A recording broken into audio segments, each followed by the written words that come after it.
Movie 1.5 years అయింది కదండి, almost చాలా డేట్స్ రిక్వైర్మెంట్ ఉంటుంది కదా. సో మీరు హీరో హీరోయిన్ గారి డేట్స్ని ఎలా వలేసి తీసుకున్నారు అనేది క్వశ్చన్. కొన్ని వలలు ఎలా ఉంటాయంటే నిజం చెప్పి సరెండర్ అవడంలో వాళ్ళకి వల క్రియేట్ అవుతుందని అలాగే తెలియదు.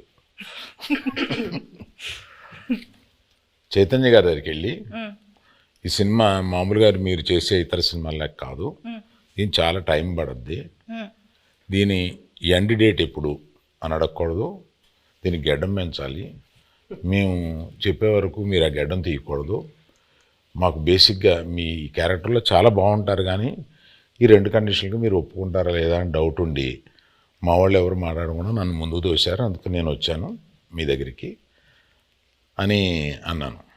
అసలు అరవింద్ గారు ఇంత ఇంట్రెస్ట్గా ఇందాక అసలు నన్ను ఎండ్ డేట్ కూడా అడగకంటే అసలు చాలా బడ్జెట్ పెట్టుకుని చాలా బాగా తీయాలనుకుంటున్నారు అన్న ఇంప్రెషన్లో పడిపోయాడా నా వల్ల అనేది నాకు అర్థమైంది. వెంటనే వల్ల పడిపోయారండి. పడిపోయారు. మరి పల్లవిని వల్ల వేసింది డైరెక్టర్ గారు వాసు గారు. ఓకే. పడిపోయిన తర్వాత మా ఆఫీస్కి వచ్చారు, అప్పుడు నేను వలలో పట్టుకున్నాను. హీరో హీరోయిన్ గారికి ప్రొడ్యూసర్ గారికి ఎలా ఈ స్టోరీ చెప్పి కన్విన్స్ చేయడానికి ఎలా వాళ్ళేశారు? అంటే ఇది స్టోరీ నాకు అట్నుంచి వచ్చిందేనండి. ఓకే. స్టోరీ అట్నుంచి వచ్చింది. మేము మల్టిపుల్ స్టోరీస్ గురించి మాట్లాడుకుంటున్నప్పుడు ఈ స్టోరీ బాగుంది అని చెప్పి నేనే అడిగాను.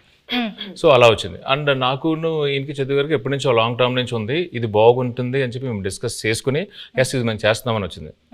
ఇప్పుడు వాళ్ళ కాన్సెప్ట్ ఏంటంటే సరే అంటే అరవింద్ గారు నాకు చెన్నై పంపించారు అనమాట. ఎయ్యమ్మ వలే ఒక చేపను పెట్టండి, కానీ వలేసిన తర్వాత తెలిసింది అది చేప కాదు తిమింగలం అనండి.